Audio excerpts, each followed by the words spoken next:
காவலுக்கு வேலுண்டு ஆடலுக்கும் மயில் உண்டு கோவிலுக்கு பொருள் என்னடா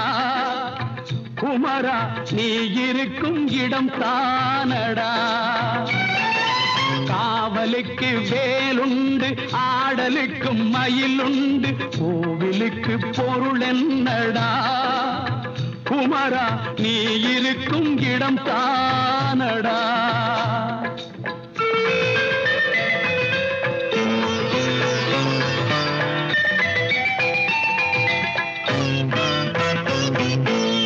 நதிகளிலும் மலர்களிலும்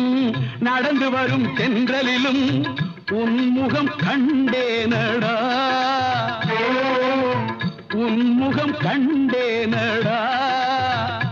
எங்கும் ஷண்முகம் நின்றானடா